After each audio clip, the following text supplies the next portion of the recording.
बच्चों, पिछले वीडियो में हम गुरुत्वाकर्षण चैप्टर के अंतर्गत हमने न्यूटन का गुरुत्वाकर्षण का नियम के बारे में अध्ययन किया था। गुरुत्वाकर्षण नियतांक G के बारे में अध्ययन किया था, उसका क्या मान होता है उसका अध्ययन किया था। आज हम गुरुत्वीय त्वरण एक्सीलरेशन ड्यू टू ग्रेविटी के बारे में अध्ययन करेंगे और इसका कितना मान होता है और कैसे उसको हम ज्ञात कर सकते हैं उसका अध्ययन करेंगे। क्या होता है एक्सीलरेशन ड्यू टू ग्रेविटी? त्वरण के बारे में आप अध्ययन कर चुके हैं। त्वरण क्या है? वेग परिवर्तन की दर को त्वरण कहते हैं। यहां पे शब्द जुड़ गया है गुरुत्व। गुरुत्व शब्द यानी कि पृथ्वी से जुड़ा हुआ। जैसे कोई भी चीज जैसे नीचे गिरती है मुक्त रूप से, तो प्रति सेकंड उसके वेग में वृद्धि होती है। तो जो वस्तु ऊपर से स्वतंत्रता पूर्वक गिर रही है, तो प्रति सेकंड उसके वेग में जितनी वृद्धि होती है उसे ही हम गुरुत्वीय त्वरण कहते हैं। तो गुरुत्वीय त्वरण का मात्रक वही होगा जो कि त्वरण का मात्रक होता है। ये त्वरण पृथ्वी के आकर्षण बल की वजह से होता है, तो इसलिए इसको गुरुत्वीय त्वरण कहते हैं। इसको G से प्रदर्शित करते हैं। G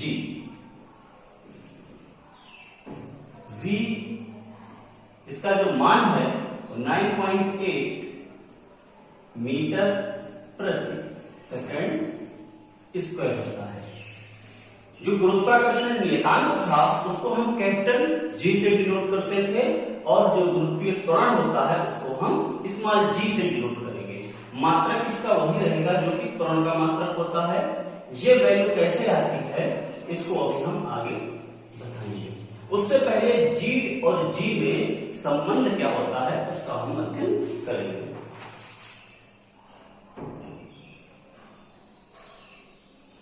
G तथा G में संबंध।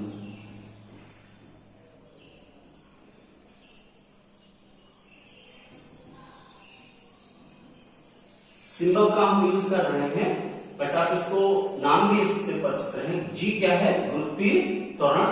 और कैपिटल G जो पिछले वीडियो में आप पढ़ चुके हैं गुरुत्वाकर्षण नियतांक। इन दोनों में क्या संबंध होता है उसका हम अध्ययन करेंगे। इसके लिए एक सिंपल सा फिगर से आप समझ सकते हैं। मान लीजिए ये आपकी पृथ्वी है, इसकी त्रिज्या जो है वो कैपिटल R है और इसका जो द्रव्यमान है वो कैपिटल M है।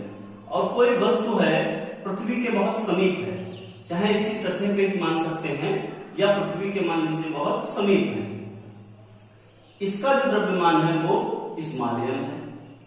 तो पृथ्वी इस वस्तु पर एक बल लगाएगी, इसको हम कहते हैं गुरुत्वाकर्षण बल।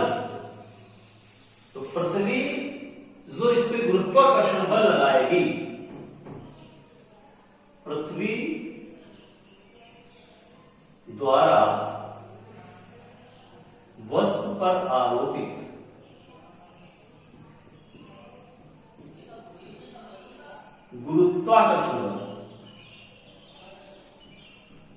गुरुत्वाकर्षण बल न्यूटन के नियम से इसको लिखेंगे F बराबर G M M। एक पृथ्वी का द्रव्यमान दो वस्तुओं के बीच में लग रहा है, तो एक पृथ्वी है हमारी और एक कोई दूसरा वस्तु है, बटे उनके बीच की दूरी।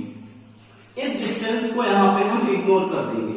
जो पृथ्वी की त्रिज्या है उसके तुलना में इसका जो रेडियस है वो बहुत कम होगा, तो उसको हम इग्नोर कर देते हैं और उनके बीच की दूरी को हम ले लेते हैं R।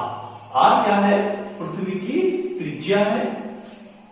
तो उनके बीच जो गुरुत्वाकर्षण बल होगा वो होगा F बराबर G/R²। इसको डाल देंगे इक्वेशन नंबर 1। अब इस वस्तु का जो इस पृथ्वी के द्वारा जो इसमें बल लगाया जाता है वो बल उस वस्तु के भार के बराबर होता है। किसी भी वस्तु का भार क्या है? पृथ्वी जिस बल से प्रत्येक वस्तु को अपने केंद्र की ओर आकर्षित करती है या खींचती है, उस बल को ही हम वस्तु का भार कहते हैं। तो जो वस्तु का भार होगा वो क्या होगा? वस्तु का जो भार होगा वो जिस बल से पृथ्वी उसको खींच रही है उसके इक्वल होगा, और वो होता है वस्तु के द्रव्यमान और गुरुत्वीय त्वरण के द्रव्यमान के बराबर। इसको F बराबर ma से भी आप देख सकते हैं कि इसका एक्सीलरेशन a हो गया न्यूटन के द्वितीय नियम से, तो F बराबर mg, ये वस्तु का भार हो गया। पहली समीकरण और दूसरी समीकरण में देखेंगे कि इनका जो लेफ्ट हैंड साइड है, दायां पक्ष है, वो इक्वल है, तो दाहिने पक्ष भी इक्वल होंगे। तो समीकरण 1 व 2 से क्या दोनों को इक्वल कर देंगे, यानी mg equal to g m बटे r स्क्वायर। इस m से m कट जाएगा, यानी g इज इक्वल टू आ जाएगा कैपिटल G m बटे r स्क्वायर, यानी small g equal to gm बटे r स्क्वायर। यहां पे हम देखेंगे कि जो गुरुत्वीय त्वरण था वो वस्तु के द्रव्यमान पर निर्भर नहीं करता है, यानी g का मान वस्तु के द्रव्यमान पर निर्भर नहीं करता है। इसका ये मतलब है कि यदि दो वस्तुओं को, अलग अलग वस्तुओं को, उनके अलग अलग द्रव्यमान हैं, उनको हम एक साथ ऊपर से गिराते हैं तो दोनों वस्तुएं एक साथ जमीन पर पहुंचेंगी। ये बहुत ही इंपॉर्टेंट एक्सपेरिमेंट है कि अगर पूछा भी जाता है कि एक हल्की चीज है माने 100 ग्राम की और एक 1 किलोग्राम की वस्तु है, उनको हम एक समान ऊंचाई से एक साथ गिराते हैं तो पृथ्वी पे कौन पहले पहुंचेगा? तो पृथ्वी पे दोनों एक साथ पहुंचेंगी। क्यों? क्योंकि जो गुरुत्वीय त्वरण है उनका एक समान वेग में वृद्धि होगी, वो द्रव्यमान पे निर्भर ही नहीं करता है, इसलिए दोनों वस्तुएं एक साथ जमीन पर पहुंचेंगी। अब ये जो रिलेशन है इसी को हम कहते हैं G तथा G में संबंध, G बराबर Gm बटे r स्क्वायर। G क्या है? G है आपका गुरुत्वाकर्षण नियतांक, m पृथ्वी का द्रव्यमान, r पृथ्वी की त्रिज्या और G गुरुत्वीय त्वरण। अब इसी सूत्र से हम इस G का मान ज्ञात करेंगे। देखिए कैसे, G के मान का परिकलन, G के मान का जो परिकलन है वो उसको ज्ञात करने किसी सूत्र का प्रयोग करेंगे। कैसे? G इज इक्वल टू, ये हमको पता है, हम पढ़ चुके हैं इससे पहले। यहां पे हमको जरूरत क्या क्या पड़ेगा? G का, M का और R का। तो ये मान हमको पता होने चाहिए। G का मान बताया जा चुका 6.67 into 10 to the power minus 11 newton metre square प्रति किलोग्राम स्क्वायर। M पृथ्वी का द्रव्यमान है और R पृथ्वी की त्रिज्या है, तो इनके वैल्यू भी हम यहाँ पे पुट करेंगे और सॉल्व करेंगे।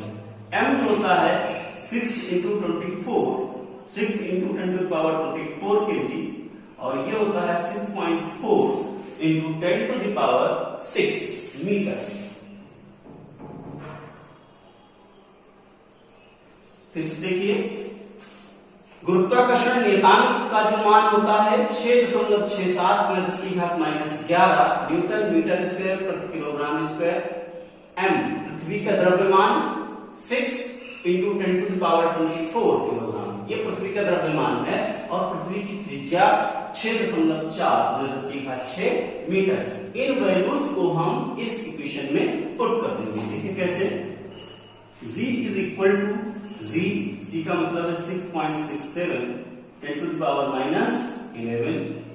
M का मतलब है 6 into 10 to the power 24 upon R का मतलब है 6.4 इंटू 10 टू द पावर 6 का होल स्क्वायर। सॉल्व कर लेंगे, सॉल्व करेंगे इनको तो 6.67 इंटू 6। पावर्स देखिए कैसे सॉल्व करते हैं, पावर्स को कैसे सॉल्व करते हैं, 4 में से 1 घटा देंगे 3 घटा देंगे, प्लस में से माइनस वाला घट जाएगा।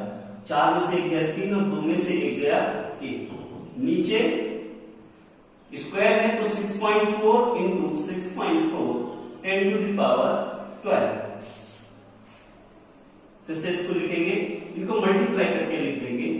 642 का 2 हासिल लगा 4, 36 40 का 0 हासिल लगा 4, 36 4 40 दशमलव 2 डिजिट के बाद, और 10 की घात 13 और 12 ऊपर चला जाएगा, ये घट जाएगा, इसमें से ऊपर जाएगा माइनस का हो जाएगा। नीचे 6.4 और 6.4 का जब गुणा करेंगे ये 40.96 आएगा। इनको हम सॉल्व करेंगे तो सॉल्व करने पे ये 0.977 आएगा इंटू 10। इसको हम लिख सकते हैं 9.77 या अप्रोक्सीमेट इसको हम लिख सकते हैं 9.8 मीटर प्रति सेकेंड स्क्वायर। यानी कि जो जी का मान हमने ले रखा है ये उसी को हमने यहाँ पे कैलकुलेट कर लिया। तो इस तरीके से हम जी का मान भी ज्ञात कर सकते हैं।